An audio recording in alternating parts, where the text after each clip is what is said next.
رمضان کی سب سے بڑی تیاری کیا ہے کہ اپنے دلوں کو صاف کر لو پہلے سے، کہ جس دل میں نفرت ہو، بغض ہو، کسی کے لیے غصہ ہو، کسی کے لیے کیا کیا جذبے ہوں، دل صاف کرنا۔ ہمارے گھروں میں روزانہ جھاڑو ہوتا ہے، یہاں مدرسے میں روزانہ صفائی ہوتی کہ نہیں ہوتی؟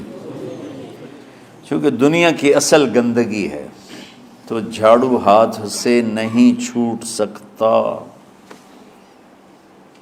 حرم شریف میں دیکھا کیسے چاروں طرف خدام پھر رہے ہوتے ہیں برش لے کر، تو دل پہ غبار ایسے آتا ہے جیسے صحن میں غبار آتا ہے،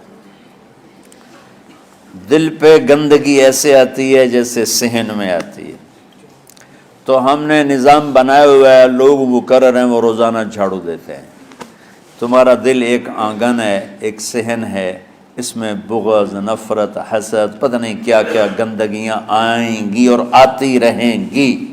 بچوں ایک کام کرو، جھاڑو پکڑ لو، صاف کرو۔ یا اللہ معاملہ تجھ سے کرنا ہے، لوگوں سے نہیں۔ کسی نے برا کہا، کسی نے غیبت کی، کسی نے گالی دی، کسی نے دھکا دیا، کسی نے حق مارا، کسی نے کچھ کیا، یا اللہ تیرے سپرد میں نے اپنے دل کو سب سے صاف کیا، میں نے اپنے دل کو سب سے صاف کیا۔ یہ اتنی بڑی عبادت ہے کہ بڑے بڑے نفلوں والے، تہجد والے، حج عمرے روزے والے تمہیں نہیں پکڑ سکیں گے، کیونکہ اس کا کرنے والا دنیا میں کوئی نہیں۔ نفل پڑھنے والے تو بے شمار ہیں، عمرے کرنے والے بے شمار ہیں، علماء بے شمار ہیں، حاجی بے شمار ہیں، سخاوت کرنے والے بے شمار ہیں، لیکن اس ٹکڑے کو صاف کرنے والا لاکھوں میں ایک بھی نہیں ہے۔ مشکل کام ہے، آپ یہ سیکھ لیں، صاف کرو، صاف کرو، صاف کرو۔ یہ رمضان کی سب سے بڑی تیاری اور علم کو حاصل کرنے کی سب سے بڑی چابی ہے کہ اپنے دل کو کھلا کر لو۔ کوئی چیز خالی ہوگی تو کچھ آئے گا۔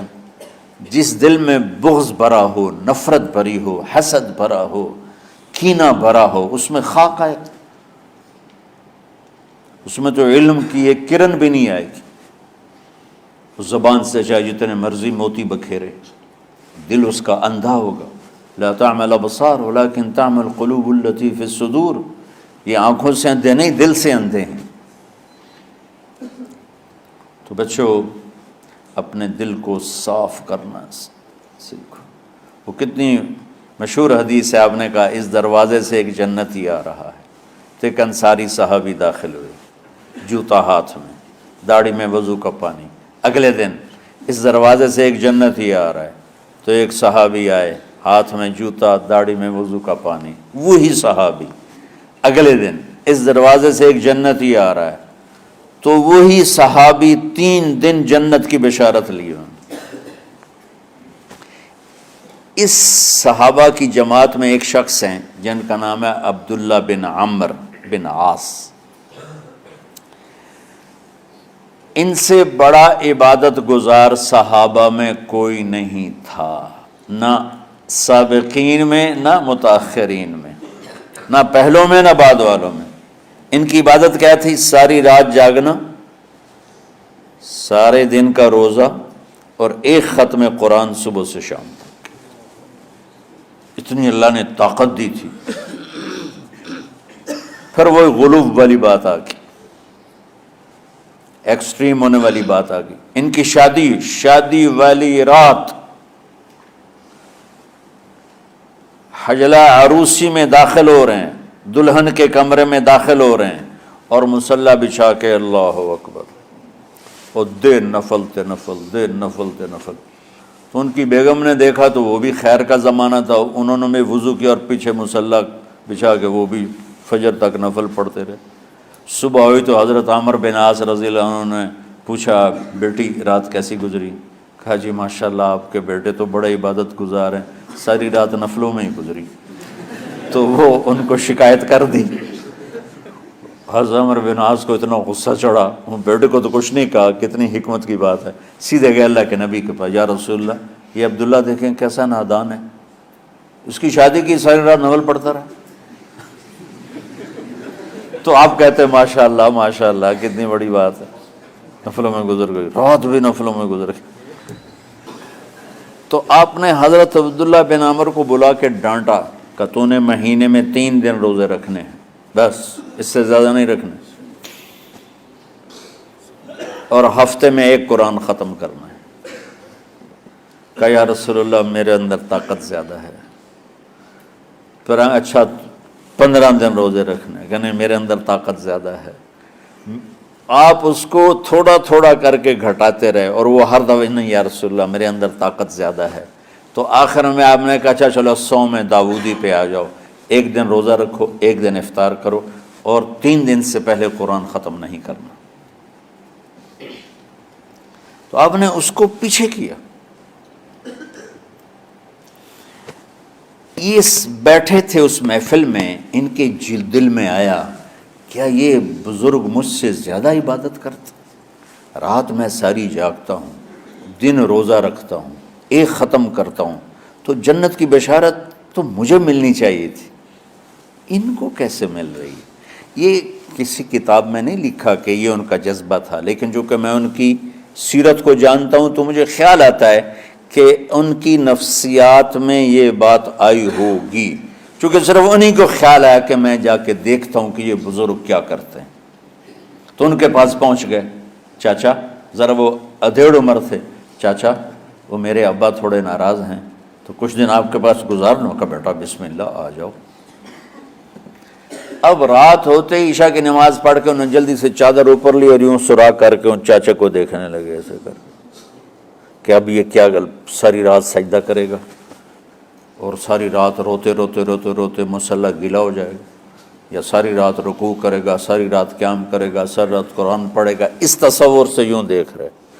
اور وہ بزرگ صحابی تشریف لائے، سرانے پہ سر رکھا، اللہم بسمک اموت و احیا، ہو گئے۔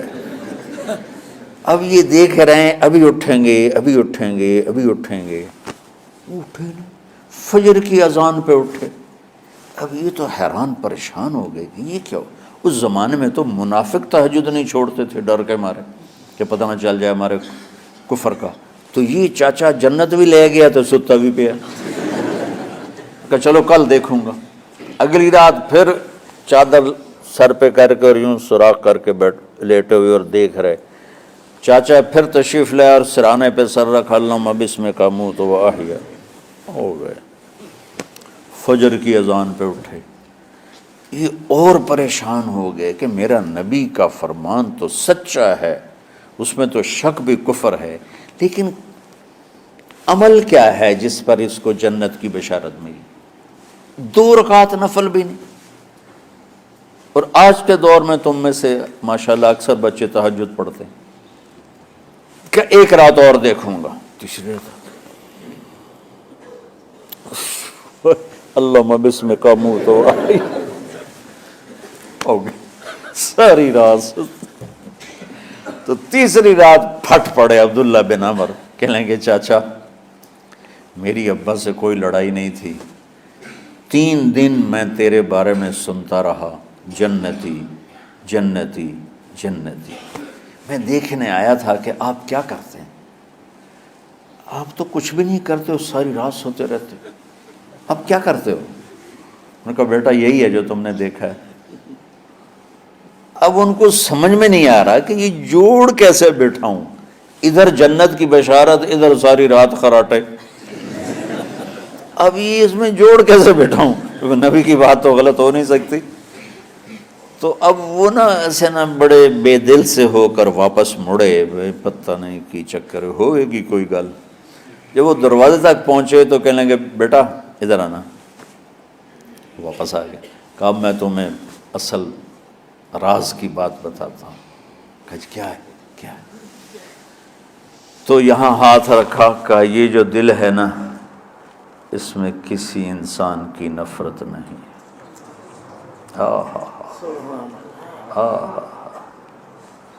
اور جب اللہ کسی کو رزق دیتا ہے، عزت دیتا ہے، مجھے کبھی حسد نہیں ہوا، مجھے خوشی ہوتی۔ تو عبداللہ بن عمر نے کہنا تھا ہاں یہ بات ہے، نہیں، ان کا ہاذا ہوا، اچھل کے کہنے لگے ہاذا ہوا، ہاں ہاں ہاں ہاں یہی ہے یہی ہے یہی ہے۔ پھر کہنے کہ چاچا پر یہ میرے بس کا نہیں ہے، کون کرے گا یہ؟ اتنے بڑے آدمی ہو کر کہہ رہے ہیں کہ یہ میرے بس کا نہیں۔ تو بچوں، دنیا میں جنتی بننا ہے اور علم اللہ سے لینا ہے تو اسے صاف کر دو، سب کی نفرت سے۔ اس نے مجھے یہ کیوں کہا، اس نے مجھے یوں کیوں دیکھا، اس نے میرے بارے میں یوں کیوں کہا، اس نے میرے بارے میں یہ کیوں لکھا۔ جس کی تعریف ہوتی میری کتنی برائی ہوتی، صرف تعریف تو نہیں ہوتی، بھرا پڑا سوشل میڈیا مجھے گالیاں دیں۔ اللہ کے فضل سے میرے دل میں ایک ذرے کے برابر کبھی کوئی منفی جذبہ نہیں آیا، آئے تو میں دھو کے صاف کر دیتا ہوں، یا اللہ میں نے اپنے دل کو صاف کیا، میرا معاملہ تیرے ساتھ ہے، کسی کے ساتھ نہیں۔ یہی آپ رمضان کی سب سے بڑی تیاری، علم کے حاصل کرنے کا سب سے بڑا ہتھیار آپ کو یہ نہیں ہے کہ تمہیں کتابیں یاد ہو جائیں، تمہیں اشعار یاد ہو جائیں۔ تو ساری امت سے کہتا ہوں رمضان کا استقبال کرو، دلوں کو صاف کر کے، نفرتوں کو مٹا کے، مذہبی نفرت، دنیاوی نفرت، رشتوں کی نفرت، بول چال کی نفرت، سیاست کی نفرت، لین دین کی نفرت، ان سب سے اپنے دل کو صاف کرو تاکہ رمضان میں اللہ نے علم اتارا، اللہ تعالیٰ آپ کو علم عطا فرمائے، اور باقی لوگ جو عام دنیا میں زندگی گزار رہے ہیں ان کے دلوں میں اللہ رمضان کا نور اتارے اور ہدایت کا نور اتارے۔ یہ سب سے بڑی تیاری ہے اس کی۔ اور کسی سے گلہ ہے، غصہ ہے، ناراضگی ہے، کسی سے بولتے نہیں ہو، ابھی سے شعبان آ چکا ہے، آپ شعبان سے رمضان کی تیاری شروع فرما دیتے تھے، تو اس کی تیاری کیا ہے؟ وہ دلوں کو صاف کرو، معاف کرو، معافی مانگو، تمہارا قصور نہیں پھر بھی معافی مانگ لو، دلوں کو صاف کرو، اور اللہ سے سخاوت مانگو کہ اللہ کو سخی بھی پسند ہے اور صاف دل والا بھی پسند ہے۔